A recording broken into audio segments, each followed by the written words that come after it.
Agora nós conversamos ao vivo com o engenheiro agrônomo e colunista aqui da Jovem Pan Patos, Bené Romano. Ele fez uma viagem por vários países da Europa recentemente e vai contar para nós um pouquinho sobre essa experiência. Bom dia, Bené, seja muito bem-vindo.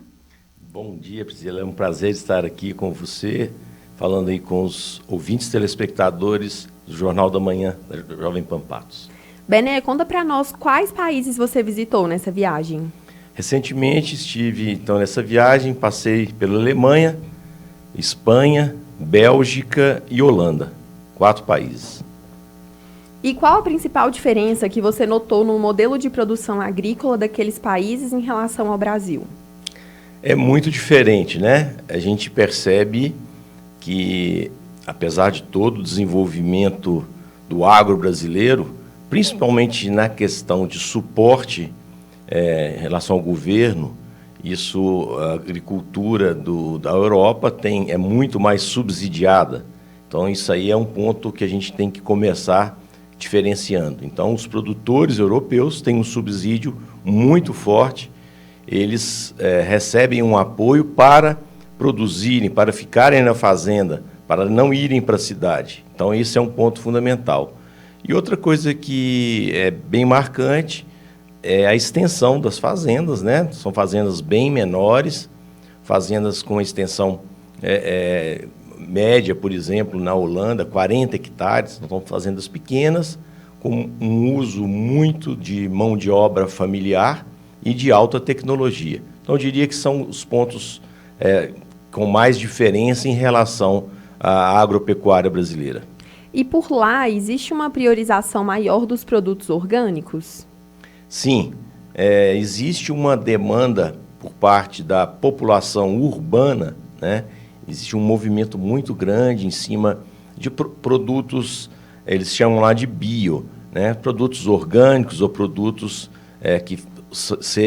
onde sejam utilizados menos produtos químicos. O mercado de produtos veganos tem aumentado bastante. Então, sim, existe essa tendência de produtos cada vez mais orgânicos, produtos mais naturais. Agora, é claro que, como eu disse, né, você me fez a primeira pergunta, pelo fato de serem fazendas menores, de serem propriedades menos intensivas, isso se torna mais possível. Quando a gente fala no Brasil de extensão de fazendas de 2.000, 3.000, 50.000 hectares, isso já fica um pouco mais complicado, né? Quem está nos acompanhando ao vivo pelo YouTube vê imagens que o Bené fez nessa viagem dele. São produtos bem bonitos, né, Bené? Sim, é uma paisagem maravilhosa, né? Em que a gente pode ver o cuidado aí dos europeus em relação às propriedades. Como eu disse, muitas fazendas em que praticamente é o homem, a mulher, às vezes um filho com uma nora. Praticamente eles não têm funcionário.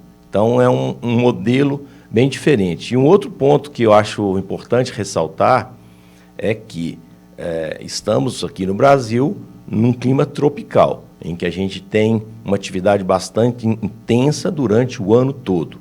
Lá, eles têm, né, uma época de frio e que isso aí também, é claro, muda o manejo, muda o modelo de trabalho da agropecuária deles. Então, eles têm uma época que trabalham com estufas, o gado fica estabulado, né?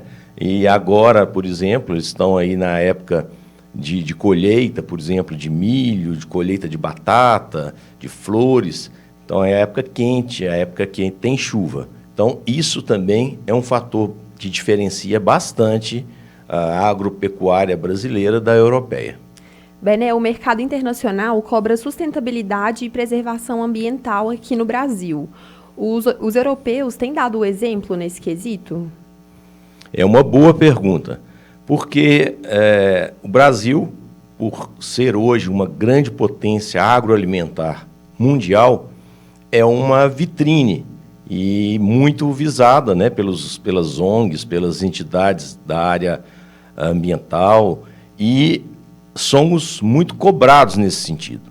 Então, existe sim uma preocupação, né, da Europa, alguns governos, por exemplo, a Holanda, existe aí uma medida que eles devem limitar o número de vacas por propriedade, talvez irão até diminuir.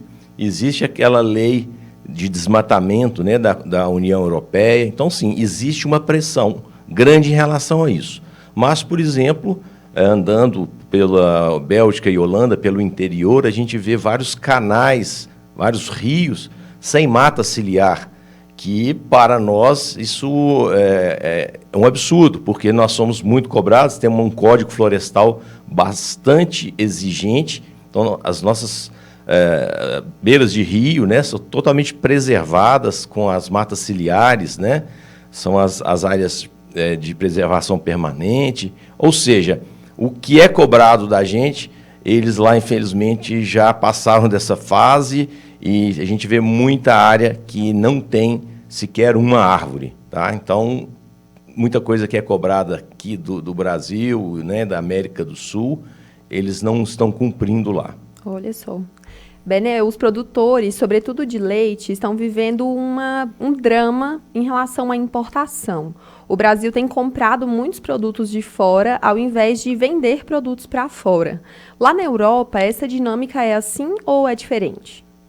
Essa questão do leite, a crise atual, né, que a pecuária leiteira do Brasil está vivendo, é histórica e em função de importação, principalmente Argentina, Uruguai, e lá não acontece. Por quê? Porque, como eu disse, o produtor europeu é muito protegido.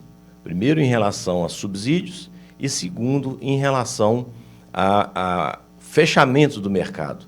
Então, não entra produtos que eles produzem.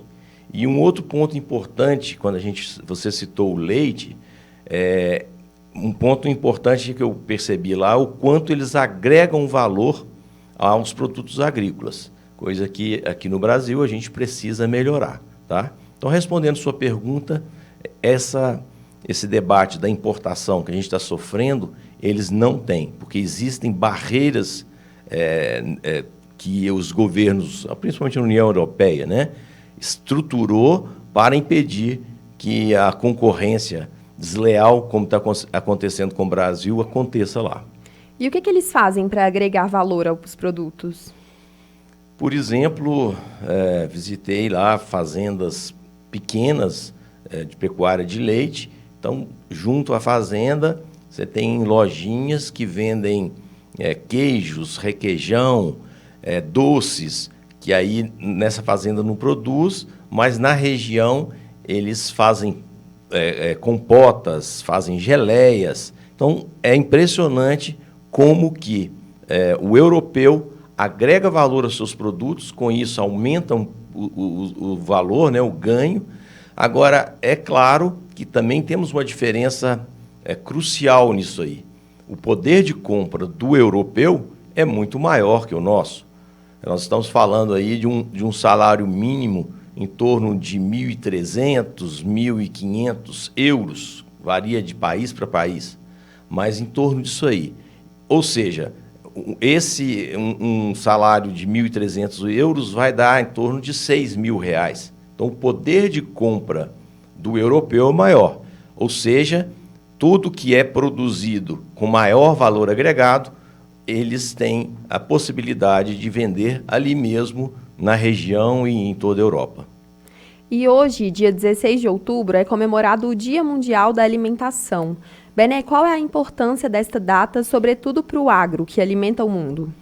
Sem dúvida alguma, é um dia muito importante, porque quem somos nós sem o nosso alimento do dia a dia, sem o nosso leite, sem o nosso arroz, né, sem o nosso feijão, sem a nossa carne? Então, o Dia Mundial da Alimentação serve para lembrar que o agronegócio mundial ele tem uma importância muito grande no nosso dia a dia. Então, quando a gente amanhece e assenta na mesa do café para tomar um café qualquer que seja, o agro está presente na hora do almoço, do lanche. Então, essa importância do Dia Mundial é para lembrar que que o agronegócio está presente no nosso dia a dia.